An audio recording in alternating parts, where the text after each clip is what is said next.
Salutations. Moi, Paul, serviteur du Christ Jésus, je vous écris. Dieu m'a appelé pour être apôtre et il m'a mis à part pour annoncer sa bonne nouvelle. Cette bonne nouvelle, Dieu l'a promise depuis longtemps par ses prophètes dans les livres saints. Elle parle de son Fils. Comme être humain, il est né dans la famille de David, son ancêtre. Par l'Esprit Saint, Dieu l'a établi dans sa puissance de Fils de Dieu quand il l'a fait se lever de la mort. C'est Jésus-Christ, notre Seigneur. Par lui, j'ai reçu le don d'être apôtre, pour l'honneur du Christ, afin d'amener les gens de tous les peuples à croire en lui et à lui obéir. Vous aussi, vous faites partie de ces gens-là, puisque Jésus-Christ vous a appelés. Vous tous qui êtes à Rome, Dieu vous aime, et il vous a appelés à vivre pour lui. Que Dieu notre Père et le Seigneur Jésus-Christ vous bénissent et vous donnent la paix. Paul souhaite aller voir les chrétiens de Rome. Tout d'abord, je remercie mon Dieu par Jésus-Christ pour vous tous, parce qu'on parle de votre foi dans le monde entier. Quand j'annonce la bonne nouvelle du Fils de Dieu, je sers Dieu de tout mon cœur. Et lui, il sait que je dis la vérité. Quand je prie, je dis toujours vos noms, et je demande sans cesse de pouvoir aller chez vous, si Dieu le veut. Oui, j'ai très envie de vous voir pour partager avec vous les dons de l'Esprit Saint, alors vous serez plus forts. Ou plus exactement, quand je serai auprès de vous, la foi que nous avons, vous et moi, nous encouragera tous. Frères et sœurs chrétiens, je ne veux pas que vous ignoriez ceci. J'ai eu plusieurs fois l'intention d'aller chez vous, mais jusqu'à maintenant, je n'ai pas pu le faire. J'espérais obtenir de bons résultats chez vous comme dans les autres pays. Je dois m'occuper de tous, des gens civilisés et de ceux qui ne le sont pas, des gens instruits et des ignorants. Je désire donc vivement vous annoncer la bonne nouvelle, à vous aussi qui habitez à Rome. La bonne nouvelle est la puissance de Dieu. Je n'ai pas honte d'annoncer la bonne nouvelle. Elle est la puissance de Dieu pour sauver tous ceux qui croient. Les Juifs d'abord, les autres ensuite. En effet, la bonne nouvelle montre ceci. Dieu reconnaît les êtres humains comme justes quand ils croient en lui, et cette foi suffit. Oui, dans les livres saints, on lit « Celui qui croit en Dieu est juste, et ainsi il aura la vie. » Le péché de ceux qui ne sont pas juifs. Du haut du ciel, Dieu montre sa colère parce que les êtres humains sont pécheurs et parce qu'ils font le mal. Par leurs mauvaises actions, ils empêchent la vérité d'agir. Oui, ce qu'on peut connaître de Dieu est clair pour eux, parce que Dieu les a éclairés. La puissance sans limite de Dieu et ce qu'il est lui-même sont des réalités qu'on ne voit pas. Mais depuis la création du monde, l'intelligence peut les connaître à travers ce qu'il a fait. Les êtres humains sont donc sans excuse. En effet, ils ont connu Dieu, mais ils ne lui ont pas rendu gloire, et ils ne l'ont pas remercié. Pourtant, c'est ce qu'on doit faire pour Dieu. Au contraire, leurs idées sont devenues fausses, et leur cœur sans intelligence a perdu la lumière. Ils disent qu'ils ont la sagesse, mais ils sont devenus fous. Au lieu d'adorer le Dieu glorieux qui ne meurt pas, ils ont adoré des objets. Ces objets représentent une personne qui doit mourir, ou bien des oiseaux, des animaux à 4 pattes et des serpents. À cause de cela, Dieu les a laissés faire les actions mauvaises qu'ils voulaient, et ainsi ils salissent eux-mêmes leur corps de façon honteuse. Ils ont remplacé le vrai Dieu par des faux dieux. Ils ont adoré et ils ont servi ce que Dieu a créé à la place du Créateur. Louange à lui pour toujours. Amen. C'est pourquoi Dieu les a laissés suivre des désirs qui les couvrent de honte. Leurs femmes ne couchent plus avec des hommes, mais elles couchent avec d'autres femmes, et cette façon de faire va contre la nature. Les hommes font la même chose. Ils ne couchent plus avec des femmes, mais ils brûlent de désirs les uns pour les autres. Ils couchent ensemble, et c'est une honte. Ainsi, ils reçoivent eux-mêmes la punition que leur conduite mauvaise entraîne. Comme ils n'ont pas voulu reconnaître Dieu, Dieu les a laissés suivre leur intelligence tordue, et ils font ce qu'on ne doit pas faire. Ils sont pleins de toutes sortes d'injustices. Ils font le mal. Ils veulent ce qui appartient aux autres. Ils sont méchants. Ils sont pleins de jalousie. Ils tuent, ils se disputent. Ils trompent les autres. Ils agissent n'importe comment.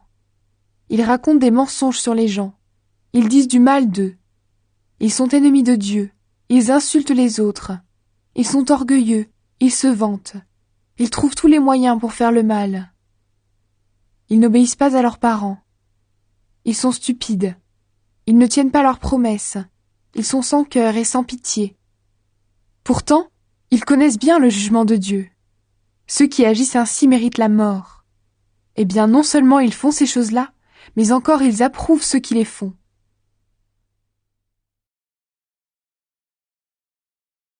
Le jugement de Dieu. Toi qui juges les autres, tu es donc sans excuse, peu importe qui tu es. Tu juges les autres, mais tu fais comme eux. Alors en jugeant, c'est toi-même que tu condamnes.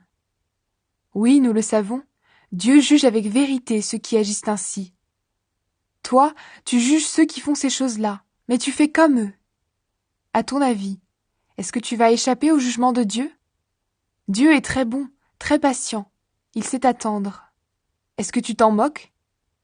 Cette bonté de Dieu te pousse à changer ta vie. Tu ne le sais donc pas? Tu refuses de comprendre. Tu ne veux pas changer. C'est pourquoi tu prépares contre toi une grande colère pour le jour de la colère. Ce jour-là, Dieu va montrer qu'il juge les gens avec justice. Il récompensera chacun selon ses actes.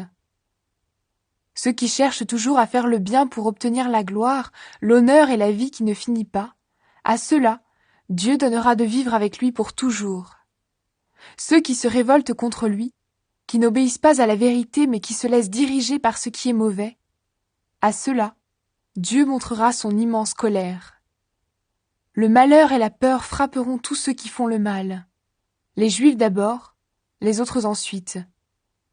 Au contraire, Dieu donnera la gloire, l'honneur et la paix à tous ceux qui font le bien. Aux Juifs d'abord, aux autres ensuite. En effet, Dieu ne fait pas de différence entre les gens. Tous ceux qui commettent des péchés sans connaître la loi de Moïse mourront aussi, même s'ils n'ont pas cette loi. Mais tous ceux qui commettent des péchés en connaissant la loi de Moïse seront jugés par cette loi. Ceux qui se contentent d'écouter la loi de Moïse ne sont pas justes aux yeux de Dieu. Mais Dieu rendra justes ceux qui obéissent à cette loi. Ceux qui ne sont pas juifs ne connaissent pas la loi de Moïse. Pourtant, certains font naturellement ce que cette loi commande. Ces gens-là n'ont pas de loi, ils sont une loi pour eux-mêmes. Par là, ils montrent une chose. Les actes que la loi demande sont écrits dans leur cœur. Leur conscience est témoin de cela. Et le fait qu'ils sont capables tantôt de s'accuser de leurs fautes, tantôt de se défendre le prouve également. On le verra bien le jour du jugement. Selon la bonne nouvelle que j'annonce, ce jour-là, Dieu jugera par Jésus-Christ tout ce qui est caché dans la vie des gens. Les Juifs et la loi. Toi qui portes le nom de Juif, tu t'appuies sur la loi, et tu es fier de ton Dieu. Tu connais sa volonté, et avec l'aide de la loi, tu es capable de choisir ce qui est bien. Tu es sûr d'être le guide des aveugles, la lumière de ceux qui sont dans la nuit, le professeur des ignorants, le maître des petits. Oui, tu es sûr que la loi te présente parfaitement la connaissance et la vérité. Eh bien, toi qui enseignes les autres, tu ne t'enseignes pas toi-même. Tu recommandes de ne pas voler, mais tu voles. Tu interdis l'adultère, mais toi, tu le commets. Tu détestes les faux dieux, mais tu voles ce qui est dans leur temple. Tu es fier d'avoir la loi, mais tu n'obéis pas à la loi, et par là, tu enlèves à Dieu son honneur. En effet, dans les livres saints, on lit « À cause de vous, ceux qui ne sont pas juifs insultent le nom de Dieu. » C'est vrai, quand tu fais ce que la loi demande, la circoncision est utile. Mais quand tu n'obéis pas à la loi, même si tu es circoncis, tu es comme un homme qui n'est pas circoncis. Supposons ceci. Un homme n'est pas circoncis, mais il obéit à la loi de Dieu. Est-ce que Dieu ne va pas faire comme s'il était circoncis? Cet homme-là n'est pas circoncis dans son corps, mais il obéit à la loi. Eh bien, c'est lui qui te jugera, toi qui n'obéis pas à la loi. Et pourtant, tu as la loi écrite et la circoncision. Non, le vrai juif, ce n'est pas celui qui se conduit extérieurement comme un juif, et la vraie circoncision, ce n'est pas la marque faite sur le corps.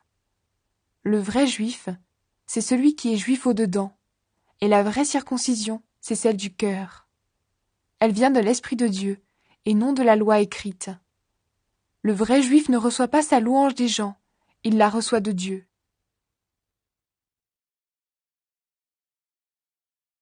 Personne n'est juste. Eh bien, qu'est-ce qu'un juif a de plus que les autres?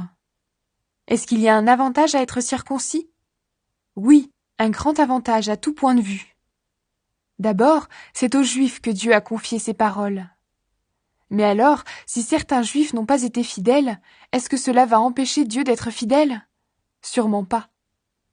Reconnaissons plutôt ceci. Dieu dit la vérité, et tous les êtres humains sont menteurs. En effet, les livres saints disent en parlant de Dieu, « On doit te reconnaître juste dans tes paroles, et si on te juge, tu dois gagner ton procès. » Mais si le mal que nous faisons sert à montrer que Dieu est juste, que dire? Est-ce que Dieu n'est pas injuste quand il nous frappe de sa colère? Ici je parle comme tout le monde. Sûrement pas. En effet, si Dieu était injuste, comment pourrait-il juger le monde? Mais si par mon mensonge, la vérité de Dieu apparaît plus clairement pour montrer sa gloire, alors pourquoi est-ce que moi, je suis encore condamné comme pécheur?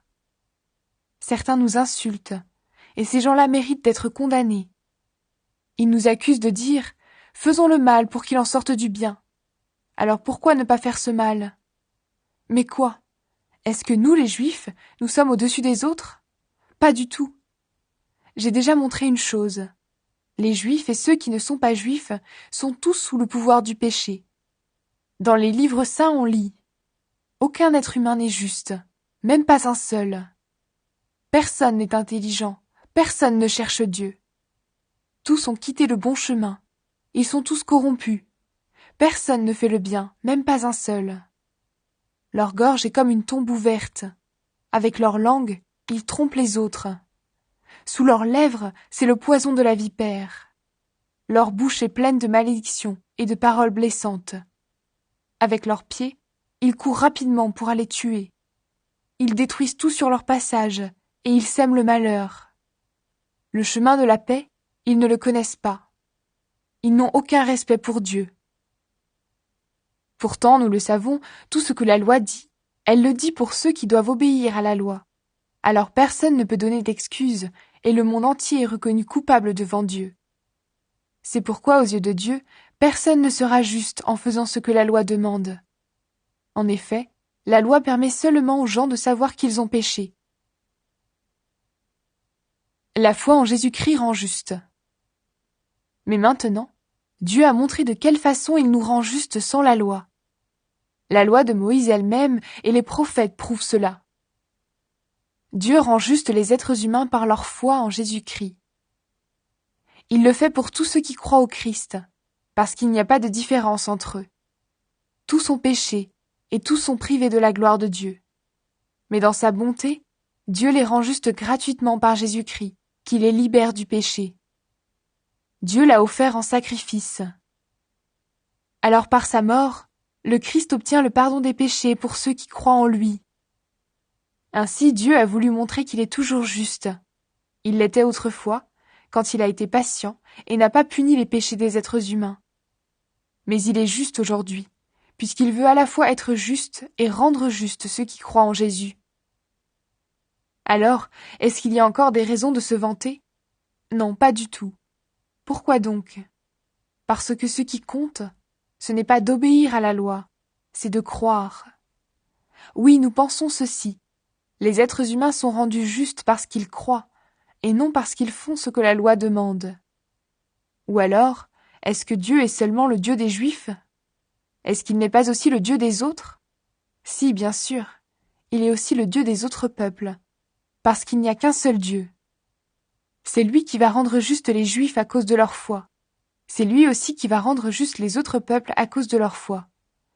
Donc quand nous croyons, est-ce que nous rendons la loi inutile? Sûrement pas.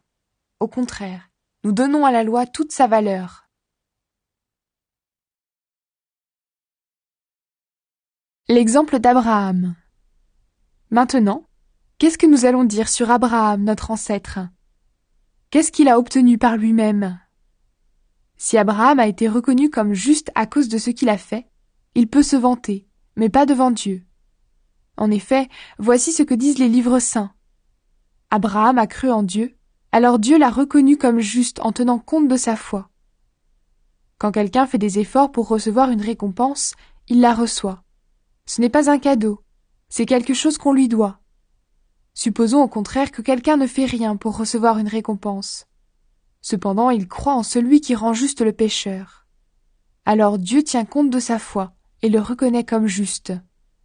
Et David chante son bonheur, le bonheur de celui que Dieu reconnaît comme juste, sans tenir compte de ses actes. Voici des gens heureux. Dieu a enlevé leurs fautes. Il a pardonné leurs péchés. Voici l'homme heureux. Le Seigneur ne tient pas compte de sa faute. Ce n'est pas la circoncision qui rend juste. Est-ce que ce bonheur est seulement pour les Juifs, ou bien est-ce qu'il est aussi pour les autres peuples? Nous avons dit, Abraham a cru en Dieu, alors Dieu l'a reconnu comme juste en tenant compte de sa foi. Mais quand Dieu l'a-t-il reconnu comme juste? Après sa circoncision ou avant? Non pas après, mais avant. Avant d'être circoncis, Abraham était juste parce qu'il croyait en Dieu. Ensuite seulement, il a reçu la marque de la circoncision. Celle-ci montrait que Dieu le reconnaissait comme juste à cause de sa foi. De cette façon, Abraham est devenu le père de tous ceux qui croient en Dieu, même s'ils ne sont pas circoncis. Ceux-là, Dieu les reconnaît comme justes. Abraham est devenu aussi le père des circoncis. Je veux parler de ceux qui ne sont pas seulement circoncis dans leur corps, mais qui suivent en même temps l'exemple de notre père Abraham. Lui, il a cru en Dieu avant d'être circoncis. La promesse de Dieu est pour tous ceux qui croient. Dieu a promis à Abraham et à ceux qui allaient naître de lui qu'ils recevraient la terre. Mais cette promesse, Dieu ne l'a pas faite parce qu'Abraham a obéi à la loi. Il l'a faite parce qu'il a reconnu Abraham comme juste à cause de sa foi. Si les biens promis étaient seulement pour ceux qui obéissent à la foi ne servirait à rien, et la promesse de Dieu n'aurait plus de valeur. En effet, la loi produit la colère de Dieu, mais quand il n'y a pas de loi, on ne peut pas désobéir à la loi. Pour cette raison, c'est en croyant qu'on reçoit les biens promis, et c'est vraiment un don gratuit. Alors la promesse est valable pour tous ceux qui sont nés d'Abraham. Elle est valable non seulement pour ceux qui sont soumis à la loi, mais également pour ceux qui croient comme Abraham, notre Père à tous. Oui, les livres saints le disent, « J'ai fait de toi le père de beaucoup de peuples ». Abraham est notre Père devant Dieu, en qui il a cru. C'est le Dieu qui donne la vie aux morts et qui appelle à exister ce qui n'existe pas encore. Il n'y avait plus d'espoir, et pourtant Abraham a espéré. Il a cru en Dieu, et pour cela, il est devenu le Père de beaucoup de peuples. Les livres saints le disent, « Ceux qui vont naître de toi seront très nombreux ». La foi d'Abraham est restée solide. Pourtant, il avait à peu près 100 ans. Et il le savait. Son corps était déjà comme mort, et Sarah ne pouvait pas avoir d'enfant. Devant la promesse de Dieu, il n'a pas manqué de confiance. Au contraire, sa foi l'a rempli de force et il a rendu gloire à Dieu. Il était sûr d'une chose, ce que Dieu a promis, il est assez puissant pour le faire. C'est pourquoi Dieu a reconnu Abraham comme juste. Quand les livres saints disent « Dieu l'a reconnu comme juste », ces paroles ne sont pas pour Abraham seulement. Elles sont aussi pour nous, et Dieu tiendra compte de notre foi. En effet, nous croyons en lui, qui a réveillé Jésus notre Seigneur de la mort. Jésus a été livré à cause de nos fautes, mais Dieu l'a réveillé de la mort pour nous rendre justes.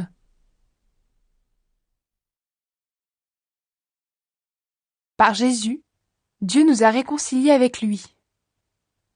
Oui, nous avons été rendus justes en croyant, et maintenant, nous sommes en paix avec Dieu par notre Seigneur Jésus-Christ. Nous croyons, et par Jésus, nous pouvons nous approcher du Dieu d'amour en qui nous vivons maintenant. Et nous sommes fiers, parce que nous espérons recevoir la gloire de Dieu. Bien plus, nous sommes fiers parce que nous souffrons.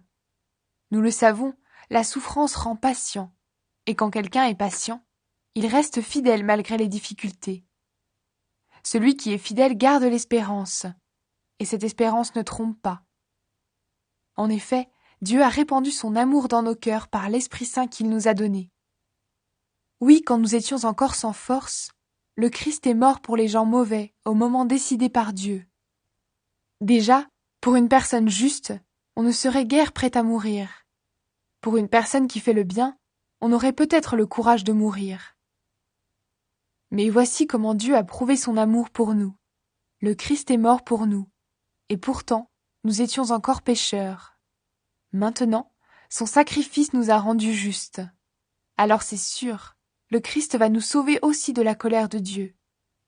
Oui, quand nous étions les ennemis de Dieu, il nous a réconciliés avec lui par la mort de son Fils. Puisqu'il nous a réconciliés, alors c'est sûr, Dieu va aussi nous sauver par la vie de son Fils. Ce n'est pas tout. Nous sommes fiers de Dieu à cause de notre Seigneur Jésus-Christ, qui nous a maintenant réconciliés avec Dieu. Adam et Jésus-Christ. Le péché est entré dans le monde à cause d'un seul homme, Adam, et le péché a amené la mort. Alors la mort a touché tous les êtres humains parce que tous ont péché. Avant que Dieu donne la loi à Moïse, le péché était dans le monde, mais quand il n'y a pas de loi, on ne tient pas compte du péché. Pourtant, depuis le temps d'Adam jusqu'à Moïse, la mort a été très puissante. Elle a frappé même ceux qui n'ont pas péché comme Adam, qui a désobéi à l'ordre de Dieu. Adam représentait celui qui allait venir. Mais il y a une grande différence entre le don gratuit de Dieu et la faute d'Adam.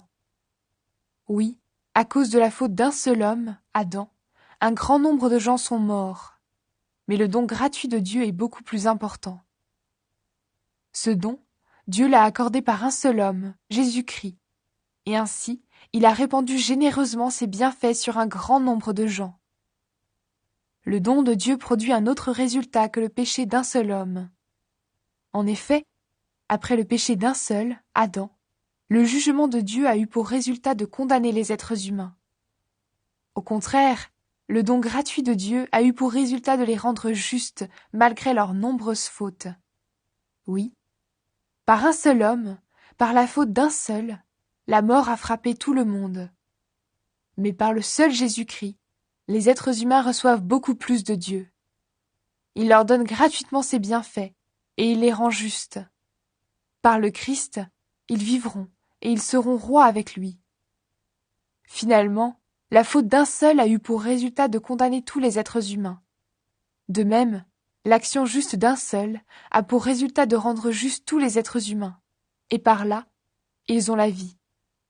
Autrefois, un seul homme a refusé d'obéir à Dieu, et un grand nombre de gens sont devenus pécheurs.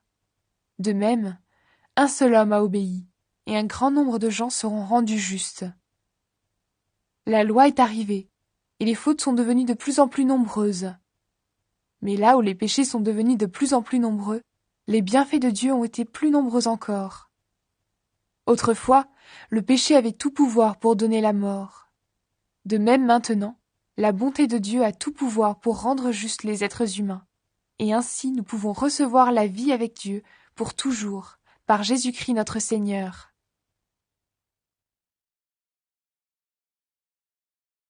Être baptisé, c'est mourir et vivre avec le Christ. Alors qu'est-ce que cela veut dire ? Est-ce que nous devons continuer à pécher pour que les bienfaits de Dieu se répandent en abondance ? Sûrement pas. Nous sommes passés par une mort qui nous a séparés du péché. Alors, comment pouvons-nous vivre encore dans le péché ? Vous le savez bien. Notre baptême, en nous unissant au Christ Jésus, nous a tous unis à sa mort. Donc par le baptême, nous avons été plongés avec lui dans la mort. Mais la puissance glorieuse du Père a réveillé le Christ de la mort, pour que nous aussi, nous vivions d'une vie nouvelle. En effet, nous avons été totalement unis à lui au moment où nous sommes morts avec lui. De même, nous serons unis à lui en nous levant comme lui de la mort. Comprenons bien ceci. Ce que nous étions avant a été cloué sur la croix avec le Christ. Alors le péché qui fait partie de nous-mêmes est détruit, et nous ne sommes plus esclaves du péché. Oui, celui qui est mort est libéré du péché. Mais si nous sommes morts avec le Christ, nous croyons que nous vivrons aussi avec lui. Nous le savons bien. Depuis que le Christ s'est réveillé de la mort, il ne doit plus mourir. La mort n'a plus de pouvoir sur lui. Le Christ est mort, et sa mort l'a séparé totalement du péché, une fois pour toutes. Maintenant, il est vivant, et sa vie est tout entière pour Dieu. De même, vous aussi, vous devez penser ceci. Vous êtes mort en étant totalement séparé du péché, mais en étant unis à Jésus-Christ, vous êtes vivant pour Dieu. Donc le péché ne doit plus avoir de pouvoir sur votre corps qui mourra un jour, et vous ne devez plus obéir aux désirs mauvais de votre corps. Ne mettez plus votre corps au service du péché, comme un moyen pour faire le mal. Au contraire, mettez-vous au service de Dieu, comme des vivants revenus de la mort. Servez-vous de votre corps comme d'un moyen pour faire ce qui est juste. Ce n'est plus la loi qui vous commande, mais c'est l'amour de Dieu pour vous. Le péché ne peut donc plus avoir de pouvoir sur vous. Être libéré du péché pour devenir serviteur de Dieu. Ce n'est plus la loi qui nous commande, mais c'est l'amour de Dieu pour nous. Alors est-ce une raison pour faire le mal? Sûrement pas. Vous ne savez pas ceci? Quand vous vous mettez au service de quelqu'un comme esclave, vous êtes les esclaves du maître à qui vous obéissez. Alors, ou bien vous êtes esclaves du péché, et le péché vous conduit à la mort, ou bien vous êtes serviteur de Dieu, et Dieu vous rend juste parce que vous lui obéissez. Remercions Dieu. Autrefois, vous étiez esclaves du péché. Maintenant, vous avez obéi de tout votre cœur à l'enseignement donné à tous et que vous avez reçu. Vous avez été libérés du péché et vous êtes au service de ce qui est juste. J'utilise une comparaison humaine parce que vous avez du mal à comprendre. Autrefois, comme des esclaves, vous aviez mis votre corps au service d'une vie immorale et pleine de désordre, et le résultat, c'était la désobéissance à Dieu. De même, aujourd'hui, comme des esclaves, mettez votre corps au service de ce qui est juste, et le résultat, ce sera une vie qui plaît à Dieu. Quand vous étiez esclaves du péché, faire ce qui est juste ne vous intéressait pas. Et à ce moment-là, quelles actions avez-vous faites? Aujourd'hui, vous en avez honte, parce que le résultat, c'est la mort. Mais maintenant, vous êtes libérés du péché, et vous êtes devenus les serviteurs de Dieu. Ainsi vous faites des actions qui plaisent à Dieu, et le résultat, c'est la vie avec Dieu pour toujours. Oui, avec le péché, ce qu'on gagne, c'est la mort. Mais avec Dieu, ce qu'on reçoit gratuitement, c'est la vie avec lui pour toujours, en union avec le Christ Jésus, notre Seigneur.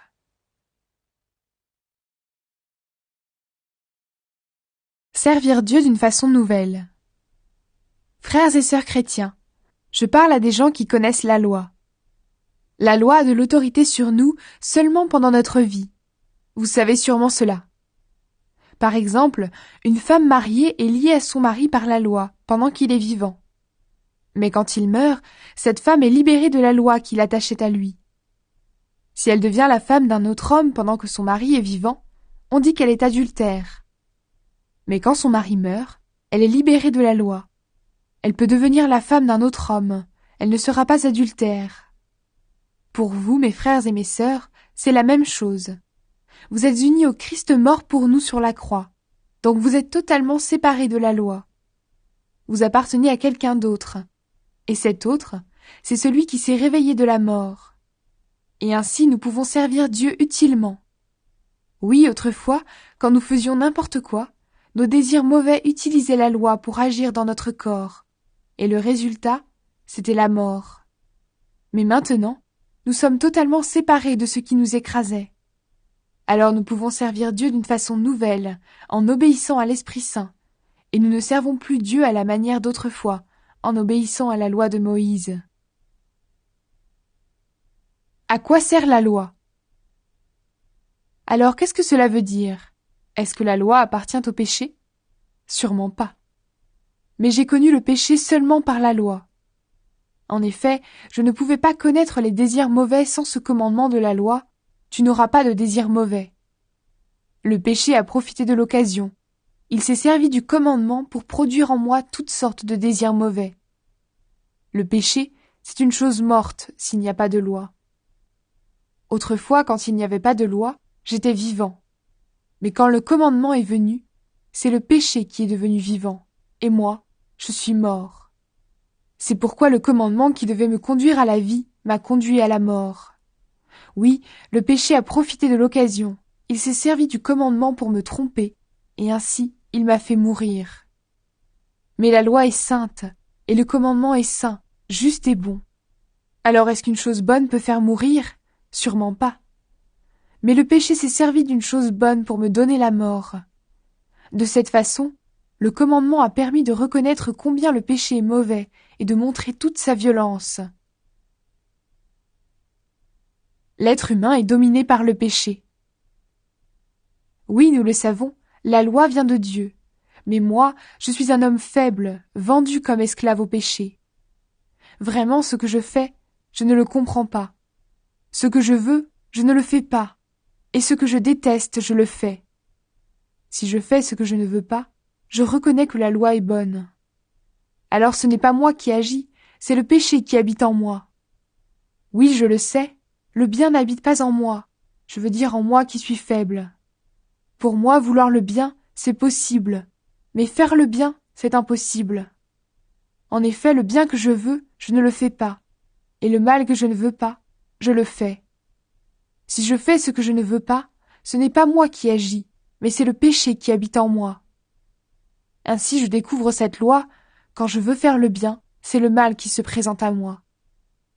Au fond de moi-même, la loi de Dieu me plaît, mais je trouve dans mon corps une autre loi, elle lutte contre la loi avec laquelle mon intelligence est d'accord. Cette loi me fait prisonnier de la loi du péché qui est en moi. Me voilà bien malheureux. Qui va me libérer de ce corps qui me conduit vers la mort? Remercions Dieu par Jésus-Christ notre Seigneur.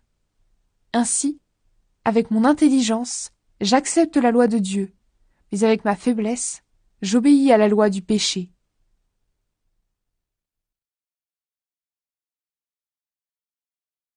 L'Esprit de Dieu rend libre. Maintenant, ceux qui sont unis au Christ Jésus ne peuvent plus être condamnés. En effet, quand quelqu'un est uni au Christ Jésus, la loi pour lui, c'est l'Esprit Saint qui donne la vie. Cette loi m'a libéré de la loi du péché et de la mort. La loi de Moïse ne pouvait pas faire cela, parce que la faiblesse des êtres humains l'a empêché d'agir. Mais Dieu a pu le faire. Il a envoyé son Fils dans un corps semblable à celui des pécheurs pour les libérer du péché. Par là, Dieu a condamné le péché qui agit dans les êtres humains. Il a agi ainsi pour que nous soyons capables de vivre comme la loi le demande. Ainsi, ce n'est plus une façon de voir humaine qui nous dirige, c'est l'Esprit Saint. En effet, ceux qui suivent leur façon de voir obéissent à leurs désirs humains, mais ceux qui suivent l'Esprit Saint obéissent à ce que l'Esprit désire. Quand quelqu'un suit ses désirs humains, il va vers la mort. Quand quelqu'un suit l'Esprit Saint, il va vers la vie et vers la paix. Oui, les désirs humains sont ennemis de Dieu. Ils n'obéissent pas à la loi de Dieu. Pour eux, c'est même impossible. Et ceux qui suivent ces désirs ne peuvent pas plaire à Dieu. Or vous ne suivez plus ces désirs. Vous suivez l'Esprit de Dieu parce qu'il habite en vous. Si quelqu'un n'a pas l'Esprit du Christ, il n'appartient pas au Christ. Mais le Christ est en vous. Bien sûr, votre corps va mourir à cause du péché. Mais puisque vous avez été rendus justes, l'Esprit Saint vous donne la vie. Dieu a réveillé Jésus de la mort. Si l'Esprit de Dieu habite en vous, ce Dieu qui a réveillé le Christ de la mort donnera la vie par son esprit à vos corps qui doivent mourir. C'est pourquoi, frères et sœurs, nous avons une dette. Ce n'est pas envers nos désirs humains que nous avons une dette. Nous ne devons pas vivre comme ils le demandent. Si vous vivez en suivant ces désirs, vous mourrez. Au contraire, si avec l'aide de l'Esprit Saint vous faites disparaître vos façons de faire égoïstes, vous vivrez. En effet, tous ceux que l'Esprit de Dieu conduit sont enfants de Dieu. Et l'Esprit que vous avez reçu ne fait pas de vous des esclaves qui ont encore peur, mais il fait de vous des enfants de Dieu. Et par cet Esprit, nous crions vers Dieu en lui disant « Abba, Père !» L'Esprit Saint lui-même nous donne ce témoignage. Nous sommes enfants de Dieu. Alors si nous sommes enfants de Dieu, nous recevrons en partage les biens promis par Dieu à son peuple. Et ces biens, nous les recevrons avec le Christ. Oui, si nous participons à ses souffrances, nous participerons aussi à sa gloire. Dieu veut faire participer les êtres humains à sa gloire. Comparons les souffrances d'aujourd'hui avec la gloire que Dieu nous montrera clairement plus tard. À mon avis, elles sont peu de choses. Oui, le monde créé par Dieu attend avec impatience le moment où Dieu montrera la gloire de ses enfants. Ce monde est tombé sous le pouvoir de forces qui n'ont aucune valeur. Ce n'est pas lui qui a voulu cela, mais c'est Dieu qui l'a mis sous ce pouvoir. Pourtant, il y a encore de l'espoir pour ce monde. Lui aussi, il sera libéré des forces qui le détruisent et qui le rendent esclave. Alors il participera à la liberté et à la gloire des enfants de Dieu. Nous le savons, tout le monde créé gémit et souffre encore maintenant comme une femme qui accouche. Mais il n'est pas le seul. Nous aussi, nous gémissons dans notre cœur en attendant d'être vraiment enfants de Dieu et de devenir complètement libres. Pourtant, nous avons déjà reçu l'Esprit Saint comme première part des dons que Dieu a promis. En effet, nous sommes sauvés, mais en espérance seulement. Quand on voit ce qu'on espère, on n'appelle plus cela espérer. Les choses qu'on voit, est-ce qu'on peut encore les espérer? Espérer ce que nous ne voyons pas, c'est l'attendre avec beaucoup de patience. De plus, l'Esprit Saint aussi vient nous aider, nous qui sommes faibles. Nous ne savons pas prier comme il faut. Alors l'Esprit Saint lui-même prie pour nous, avec des gémissements que la bouche ne peut pas redire. Mais Dieu voit le fond des cœurs. Il sait ce que l'Esprit veut demander. Oui, l'Esprit Saint prie comme Dieu le veut pour ceux qui lui appartiennent. Nous savons encore une chose. Dieu fait tout pour le bien de ceux qui ont de l'amour pour lui. Ceux-là, il les a appelés selon son projet. En effet, ce que Dieu a choisi d'avance, il a aussi décidé d'avance de les faire ressembler à son Fils. Ainsi, son Fils sera l'aîné d'une grande famille. Ceux que Dieu a choisis d'avance, il les a aussi appelés. Ceux qu'il a appelés, il les a aussi rendus justes. Et ceux qu'il a rendus justes, il leur a aussi donné sa gloire. Rien ne peut séparer de l'amour de Dieu. Que dire de plus? Si Dieu est pour nous, qui sera contre nous? Même à son Fils, Dieu n'a pas évité la souffrance, mais il l'a livré pour nous tous. Alors avec son Fils, il va tout nous donner gratuitement. Qui peut accuser ceux que Dieu a choisis? Personne. En effet, Dieu les rend justes. Qui peut les condamner? Personne. En effet, le Christ Jésus est mort. De plus, il s'est réveillé de la mort. Il est à la droite de Dieu et il prie pour nous. Qui peut nous séparer de l'amour du Christ? Est-ce que c'est le malheur ou l'inquiétude, la souffrance venant des autres, ou bien la faim, la pauvreté, les dangers ou la mort? Les livres saints disent « À cause de toi, nous risquons sans arrêt la mort. On nous traite comme des moutons de boucherie. » Mais dans tout ce qui nous arrive, nous sommes les grands vainqueurs par celui qui nous a aimés. Oui, j'en suis sûre, rien ne pourra nous séparer de l'amour que Dieu nous a montré dans le Christ Jésus, notre Seigneur. Ni la mort, ni la vie, ni les anges, ni les esprits, ni le présent, ni l'avenir, ni tous ceux qui ont un pouvoir, ni les forces d'en haut, ni les forces d'en bas, ni toutes les choses créées, rien ne pourra nous séparer de l'amour de Dieu.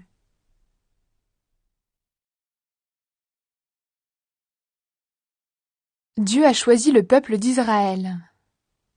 Je suis unie au Christ, donc je vais dire la vérité, je ne vais pas mentir. Ma conscience guidée par l'Esprit Saint me dit aussi que c'est vrai. Mon cœur est plein d'une grande tristesse, et je souffre sans cesse. Oui, je souhaiterais moi-même être rejeté par Dieu et séparé du Christ pour mes frères et sœurs juifs. Ils sont du même peuple que moi, ce sont des Israélites. Dieu a fait de ses enfants, il leur a montré sa gloire.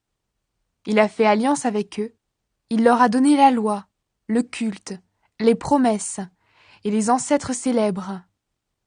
C'est dans leur peuple que le Christ est né comme être humain, lui qui est Dieu au-dessus de tout. Louange à lui pour toujours. Amen. Pourtant, la promesse de Dieu n'a pas été sans résultat. En effet, ceux qui sont nés d'Israël n'appartiennent pas tous au vrai peuple d'Israël. Et ceux qui sont nés dans la famille d'Abraham ne sont pas tous ses vrais enfants.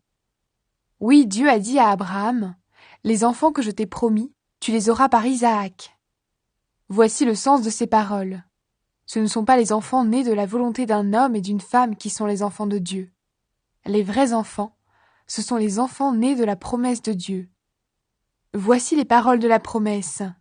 Je reviendrai dans 1 an, et Sarah aura un fils. Ce n'est pas tout. Il y a aussi Rebecca. Elle a eu 2 enfants du même père, notre ancêtre Isaac. Ces enfants n'étaient pas encore nés. Ils n'avaient pas encore fait ni bien ni mal. Pourtant Dieu a dit à Isaac, « Le frère aîné servira le plus jeune. » Les livres saints le disent. J'ai préféré Jacob à Ésaü. Ceci s'est passé pour que le projet de Dieu se réalise. Dieu choisit les gens librement. Ce choix ne dépend pas de leurs actes, mais il dépend seulement de Dieu qui les appelle. Qu'est-ce que cela veut dire? Est-ce que Dieu est injuste? Sûrement pas. En effet, il a dit à Moïse, « J'aurai pitié de qui je veux avoir pitié. Je serai bon avec qui je veux être bon. » Donc la bonté de Dieu ne dépend pas de ce que les gens veulent, ni de leurs efforts, mais elle dépend seulement de Dieu qui a pitié. Dans les livres saints, Dieu dit au roi d'Égypte, « Je t'ai fait roi pour montrer ma puissance en toi et pour faire connaître mon nom sur toute la terre. » On le voit, Dieu a pitié de qui il veut, et il ferme le cœur de qui il veut. Dieu choisit les gens librement. Mais alors, tu vas me dire, Dieu fait encore des reproches, pourquoi donc? En effet, qui peut résister à ce qu'il veut? Mais qui es-tu, toi, pour discuter avec Dieu? Est-ce que le plat demande à celui qui l'a fait, pourquoi est-ce que tu m'as fait comme cela? Est-ce que le potier ne peut pas faire ce qu'il veut avec son argile? Avec la même terre, est-ce qu'il ne peut pas faire un joli plat et un plat ordinaire? Dieu a voulu montrer sa colère et faire connaître sa puissance. Pourtant, les êtres humains qui méritaient sa colère et qui allaient être condamnés, il les a supportés avec beaucoup de patience. Aux autres, il a montré sa pitié. Il a voulu leur faire connaître sa grande gloire. Il les a préparés à recevoir cette gloire. Et ces gens-là, c'est nous. Il nous a appelés non seulement parmi les Juifs, mais aussi parmi ceux qui ne sont pas Juifs. Dieu dit cela dans le livre du prophète Osée. Celui qui n'était pas mon peuple, je l'appellerai mon peuple.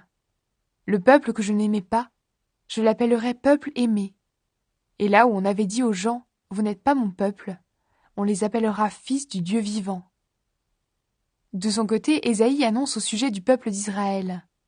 Même si les Israélites deviennent aussi nombreux que les grains de sable au bord de la mer, seule une partie d'entre eux sera sauvée. En effet, le Seigneur fera sur la terre ce qu'il a dit, rapidement et jusqu'au bout. Ésaïe a dit aussi par avance, « Le Dieu Tout-Puissant nous a laissé quelques enfants. Sinon, nous serions devenus comme la ville de Sodome, comme la ville de Gomorrhe. » Dieu rend juste tous ceux qui croient en Jésus-Christ. Qu'est-ce que cela veut dire?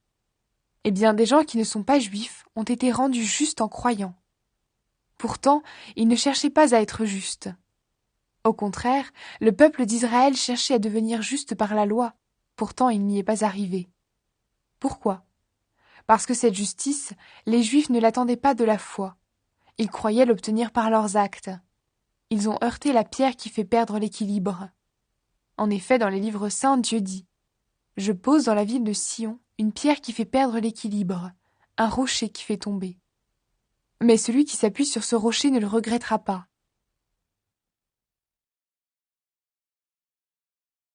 Juifs et non-juifs ont le même Seigneur. Frères et sœurs chrétiens, je désire de tout mon cœur que les Juifs soient sauvés, et je demande cela à Dieu pour eux. Oui, je peux le dire, ils sont pleins d'ardeur pour Dieu, mais cette ardeur n'est pas éclairée par la connaissance. Ils n'ont pas compris comment Dieu rend juste les êtres humains. Ils ont cherché à imposer leur façon d'être juste.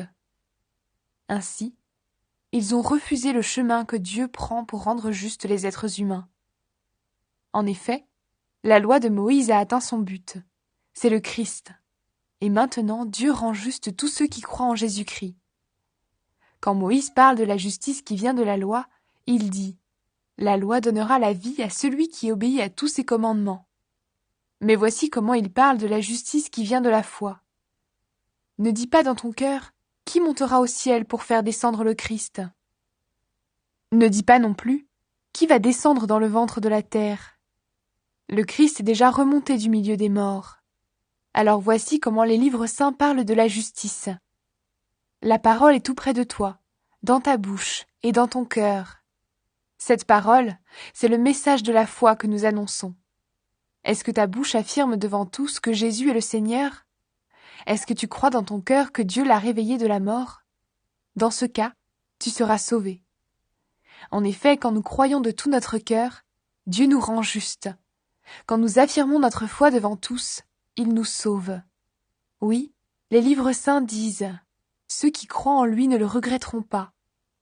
Alors il n'y a pas de différence entre les Juifs et ceux qui ne sont pas Juifs. Tous ont le même Seigneur. Il donne ses bienfaits à tous ceux qui font appel à lui. Les livres saints le disent. Tous ceux qui feront appel au Seigneur seront sauvés. Annoncer la bonne nouvelle. Mais comment s'adresser au Seigneur si on ne croit pas en lui? Et comment croire au Seigneur si on n'a pas entendu parler de lui? Et comment entendre parler de lui si personne ne l'annonce? Et comment l'annoncer si personne n'est envoyé pour cela? Les livres saints le disent bien. Quelle joie de voir arriver ceux qui apportent de bonnes nouvelles! Mais tous n'ont pas obéi à la bonne nouvelle. Oui, Ésaïe le dit.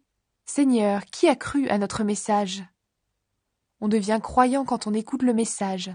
Et ce message, c'est la parole du Christ. Alors je demande, est-ce que les Juifs n'ont pas entendu cette parole? Mais si. En effet, les livres saints disent « On a entendu la voix des messagers sur la terre entière, et leurs paroles sont allées jusqu'au bout du monde. » Alors je demande, est-ce que le peuple d'Israël n'a pas compris? Dieu a déjà dit par la bouche de Moïse « Je vous rendrai jaloux de ceux qui ne forment pas un vrai peuple. Je vous mettrai en colère contre un peuple sans intelligence. » Et Isaïe ose même annoncer de la part de Dieu « Ceux qui ne me cherchaient pas, ceux-là m'ont trouvé. Et je me suis montré à ceux qui ne me demandaient rien. » Mais au sujet du peuple d'Israël, Dieu dit « Toute la journée j'ai tendu les mains vers un peuple qui n'obéit pas et qui est contre moi. »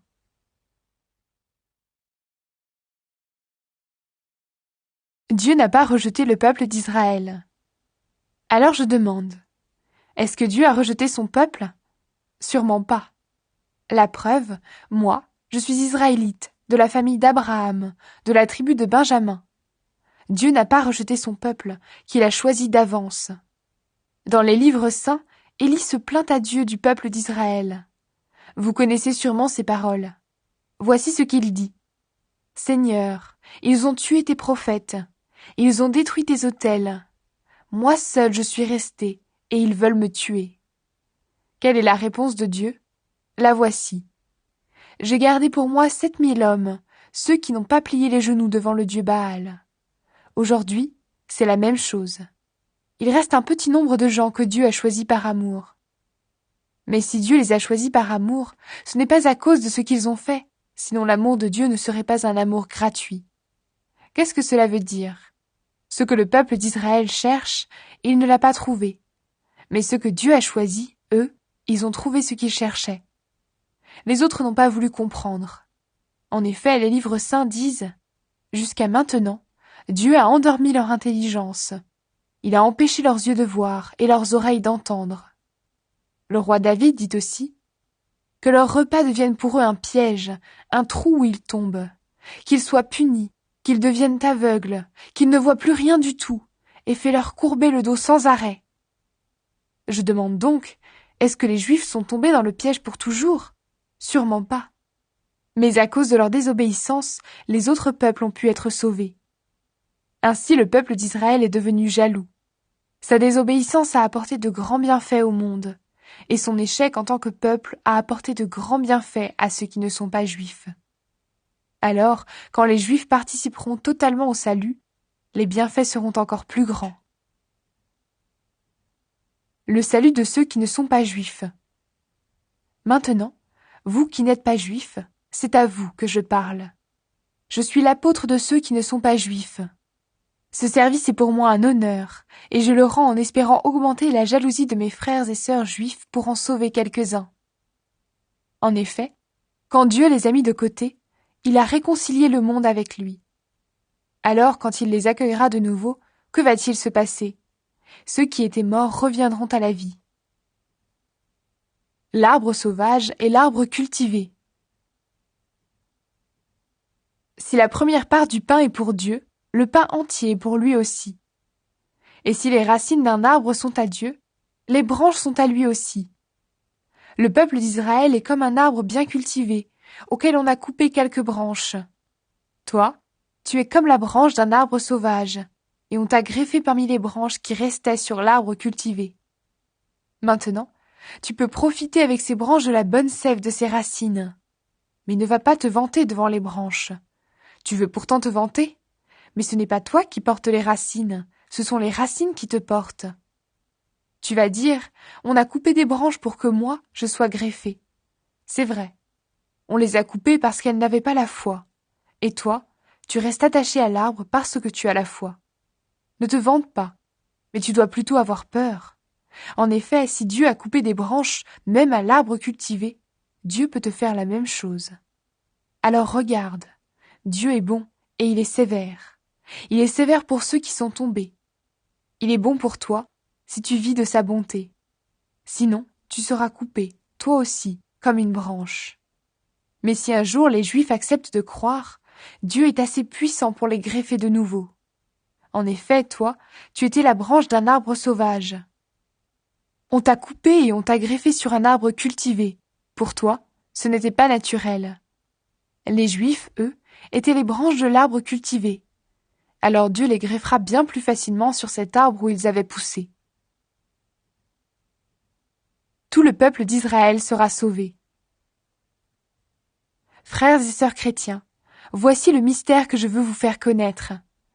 Ainsi vous ne croirez pas que vous êtes des sages.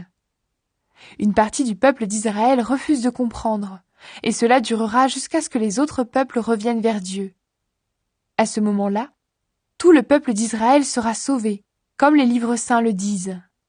Le libérateur viendra de Jérusalem. Il enlèvera les fautes de la tribu de Jacob. Voici l'alliance que j'établirai avec eux, quand j'enlèverai leurs péchés. Ils ont refusé la bonne nouvelle. Ils sont donc devenus ennemis de Dieu, et cela à votre avantage. Pourtant, Dieu les avait choisis pour être son peuple. Il les aime à cause de leurs ancêtres. En effet, Dieu ne reprend jamais ce qu'il a donné. Il ne rejette jamais ce qu'il a appelé. Autrefois, vous n'avez pas obéi à Dieu, mais maintenant, Dieu a eu pitié de vous, parce que les Juifs n'ont pas obéi. Pour eux, c'est la même chose. Maintenant, ils n'ont pas obéi à Dieu pour que Dieu ait pitié de vous. Alors maintenant, eux aussi pourront recevoir la pitié de Dieu. Dieu a permis que tous les êtres humains refusent d'obéir pour montrer à tous sa pitié. Dieu est grand. Dieu est vraiment grand. Sa sagesse et ses pensées sont vraiment très profondes. Personne ne peut connaître ses décisions. Personne ne peut comprendre ses projets. Les livres saints disent « Qui connaît la pensée du Seigneur? Qui peut lui donner des conseils? Qui lui a donné quelque chose le premier pour que Dieu lui donne à son tour? Oui, tout vient de lui, tout existe par lui et pour lui. À Dieu la gloire pour toujours. Amen. »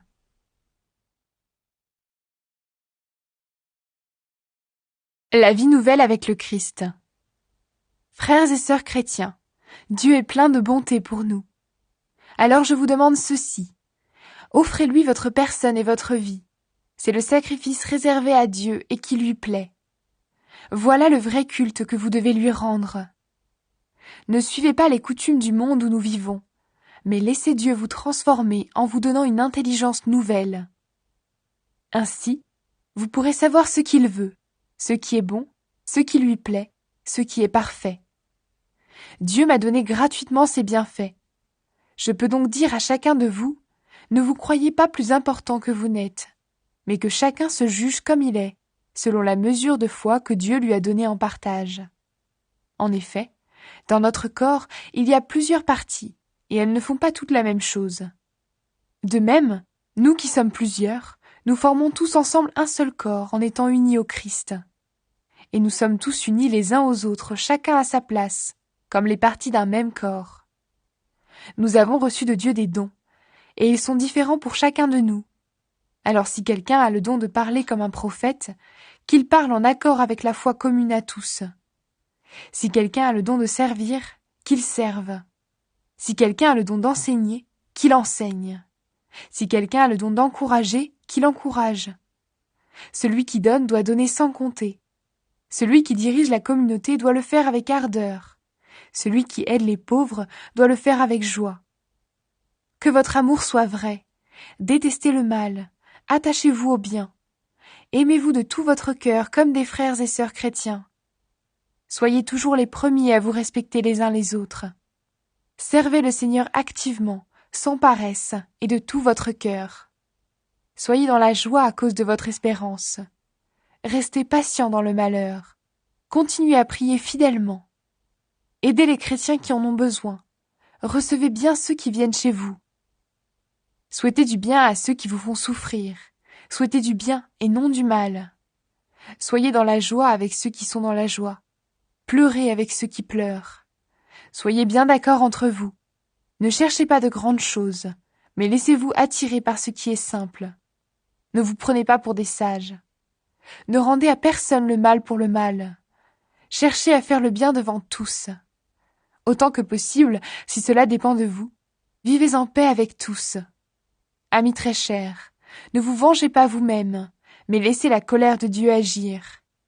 En effet, dans les livres saints, le Seigneur Dieu dit « À moi la vengeance, c'est moi qui donnerai à chacun ce qu'il mérite. » Mais il dit aussi « Si ton ennemi a faim, donne-lui à manger.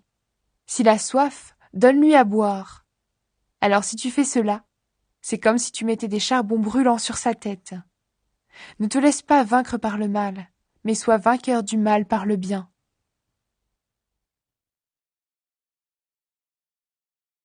Les autorités sont au service de Dieu pour conduire au bien. Chacun doit obéir aux autorités placées au-dessus de nous. En effet, toute autorité vient de Dieu, et c'est Dieu qui donne leur place à celles qui existent. Alors, si quelqu'un lutte contre les autorités, il lutte contre l'ordre voulu par Dieu, et ceux qui refusent de leur obéir seront condamnés. Quand on fait le bien, on ne doit pas avoir peur des autorités officielles, mais on doit avoir peur d'elles quand on fait le mal. Tu ne veux pas avoir peur des autorités? Alors fais le bien, et tu recevras leurs félicitations. Oui, les autorités sont au service de Dieu pour te conduire au bien. Mais si tu fais le mal, tu dois avoir peur, car les autorités ont le pouvoir de punir, et ce n'est pas pour rien. Quand les autorités punissent, elles sont au service de Dieu. Elles montrent la colère de Dieu contre celui qui fait le mal. C'est pourquoi il faut leur obéir, non seulement pour éviter la colère de Dieu, mais encore parce que notre conscience nous le demande. C'est aussi pour cela que vous payez des impôts. En effet, les fonctionnaires qui les demandent sont chargés de ce travail par Dieu.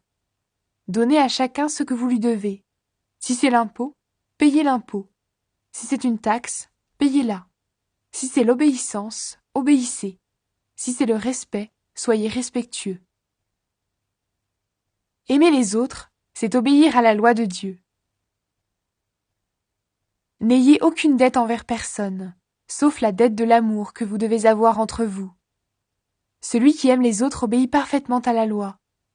En effet, vous connaissez les commandements. Ne commets pas d'adultère, ne tue personne, ne vole pas, ne désire pas ce qui ne t'appartient pas.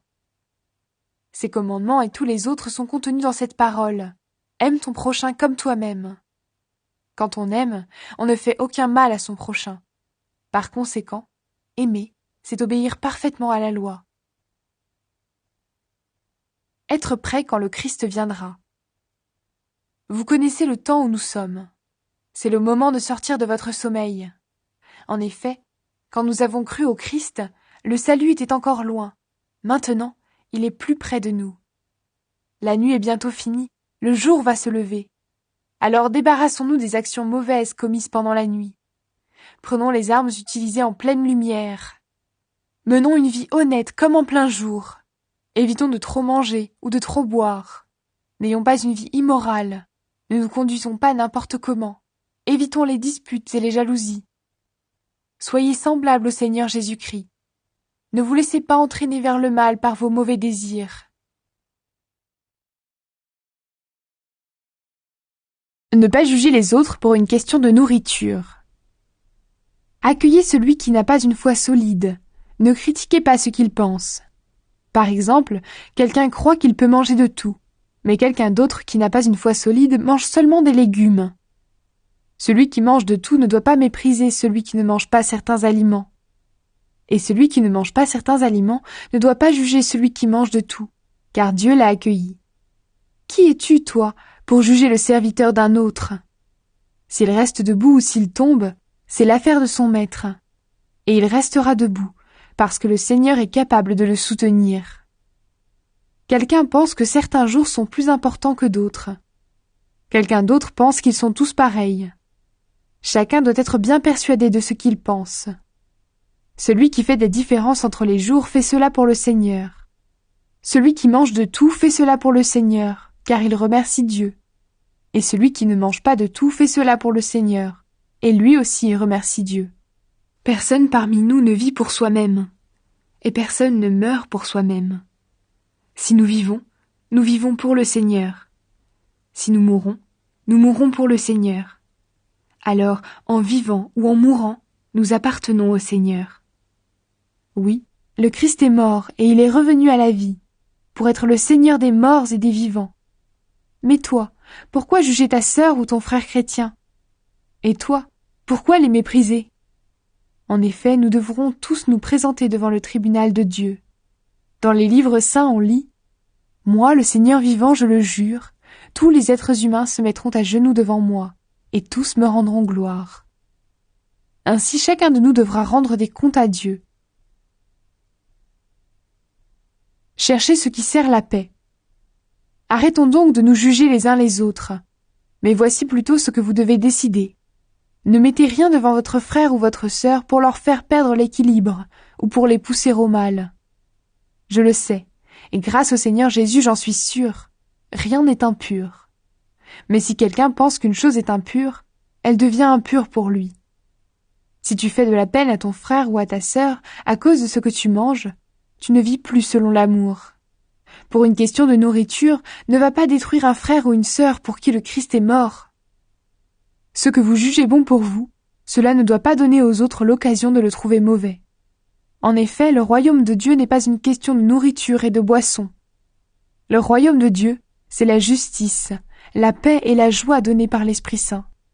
Celui qui sert le Christ de cette façon plaît à Dieu, et les gens lui donnent raison. Alors cherchons ce qui sert la paix et ce qui construit la communauté. Ne détruis pas le travail de Dieu pour une question de nourriture. C'est vrai, tous les aliments sont purs, mais manger quelque chose qui pousse les autres au mal, ce n'est pas bien. Ce qui est bien, c'est par exemple de ne pas manger de viande, de ne pas boire de vin, en un mot, de ne rien prendre qui peut faire tomber dans le péché ton frère ou ta sœur. Ce que tu crois sur cette question, garde-le pour toi devant Dieu. Il est heureux, celui qui ne se sent pas coupable quand il décide d'agir. Celui qui mange un aliment en n'étant pas sûr de bien faire, celui-là, Dieu le condamne. En effet, il n'agit pas en accord avec sa foi, et quand on n'est pas en accord avec la foi, on commet un péché.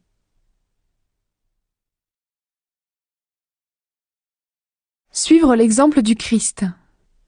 Nous qui sommes forts, nous devons porter la faiblesse de ceux qui n'ont pas cette force. Nous ne devons pas chercher ce qui nous plaît. Chacun de nous doit chercher à plaire aux autres pour le bien, pour construire la communauté. Le Christ, lui, n'a pas cherché ce qui lui plaisait. Au contraire, les livres saints disent « Les insultes de ceux qui t'insultent sont tombées sur moi ». En effet, tous les livres saints écrits autrefois ont été écrits pour nous instruire. Ils doivent nous donner patience et courage pour que nous possédions l'espérance. La patience et le courage viennent de Dieu.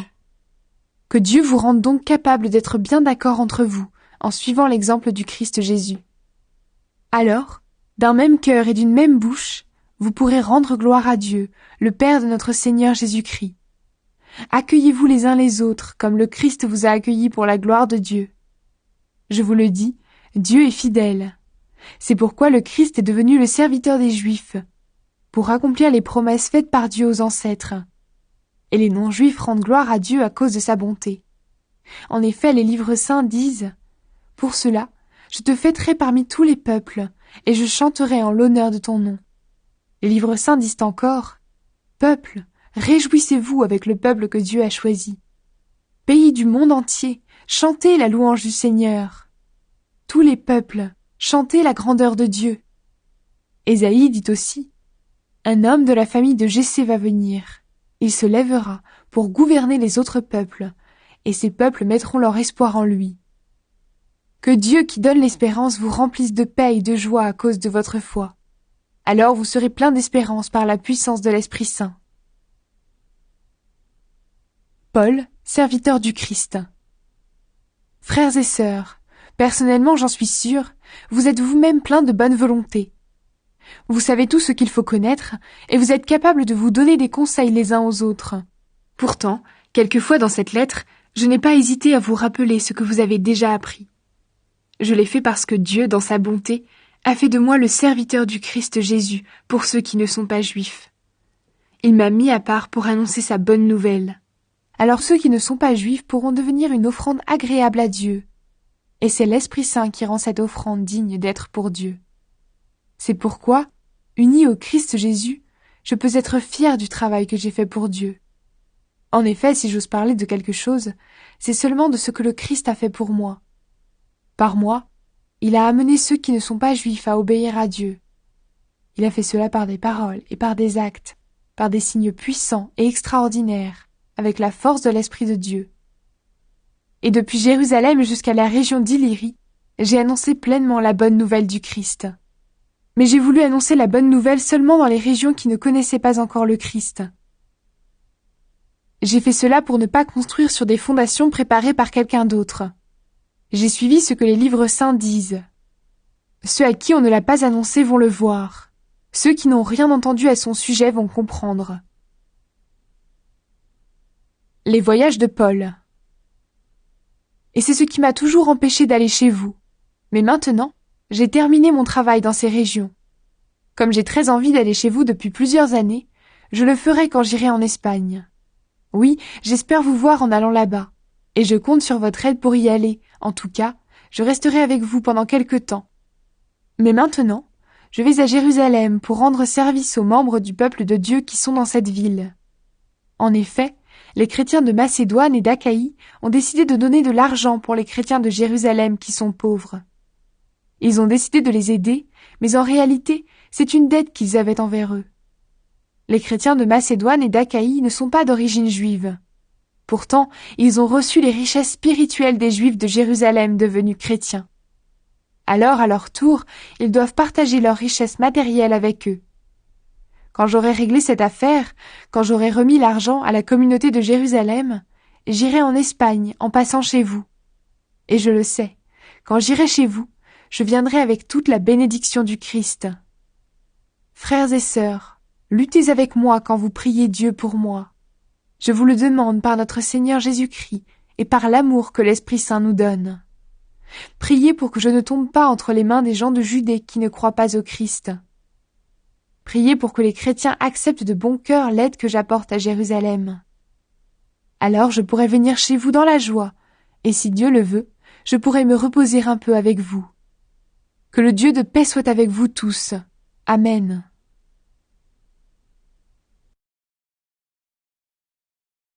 Salutations.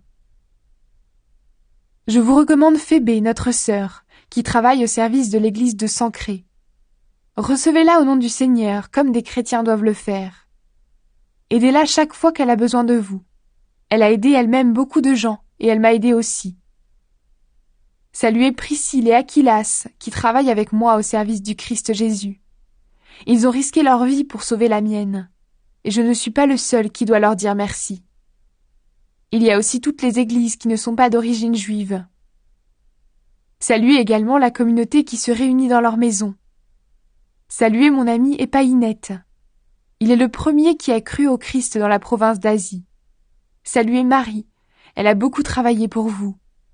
Saluez Andronicus et Junias. Ils sont de ma famille et ils étaient en prison avec moi. Ce sont des apôtres de grande valeur. Ils étaient même chrétiens avant moi.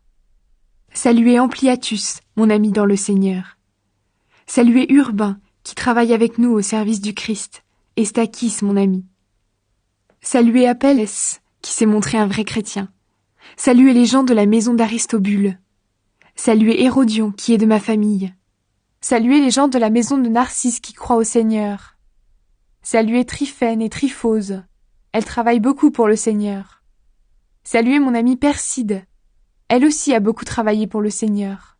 Saluez Rufus, que le Seigneur a choisi, et saluez sa mère qui est aussi une mère pour moi. Saluez Asyncrite, Phlégon, Hermès, Patrobas, Hermas, ainsi que les frères et sœurs qui sont avec eux. Saluez Philologue et Julius, Nérée et sa sœur, Olympas et tous les chrétiens qui sont avec eux. Saluez-vous les uns les autres en vous embrassant comme des frères et sœurs chrétiens. Toutes les églises du Christ vous envoient leurs salutations. Conseil de Paul. Frères et sœurs, voici ce que je vous demande. Méfiez-vous des gens qui divisent la communauté. Ils risquent de faire tomber dans le péché les croyants en parlant contre l'enseignement que vous avez reçu. N'allez plus avec eux. En effet, ces gens-là ne servent pas le Christ notre Seigneur. Ils servent leur ventre. Avec leurs paroles mielleuses et leurs beaux discours, ils trompent les gens simples. Oui, votre obéissance, tout le monde la connaît. Alors à cause de vous, je suis dans la joie. Mais je veux que vous soyez pleins de sagesse pour faire le bien et toujours attentifs à éviter le mal. Le Dieu de la paix va bientôt écraser Satan sous vos pieds. Que notre Seigneur Jésus vous bénisse. Timothée, qui travaille avec moi, vous salue. Lucius, Jason et Sosipater, qui sont de ma famille, vous saluent aussi. C'est moi, Tertius, qui écris cette lettre. Je vous salue dans le Seigneur qui nous unit. Gaius vous salue. J'habite chez lui, et toute l'Église se réunit dans sa maison. Éraste, le trésorier de la ville, vous salue, ainsi que Quartus, notre frère. À Dieu seul la gloire. Rendons gloire à Dieu. Il a le pouvoir de vous rendre fort par la bonne nouvelle que j'apporte en annonçant Jésus-Christ. Par cette bonne nouvelle, Dieu fait connaître le mystère caché depuis toujours et qui maintenant a été mis en pleine lumière. Alors tous les peuples qui ne sont pas juifs peuvent le connaître par les livres des prophètes. Le Dieu qui existe depuis toujours a donné cet ordre pour que tous les peuples croient en lui et lui obéissent. Rendons gloire à Dieu, le seul qui possède la sagesse. À lui la gloire par Jésus-Christ, pour toujours. Amen.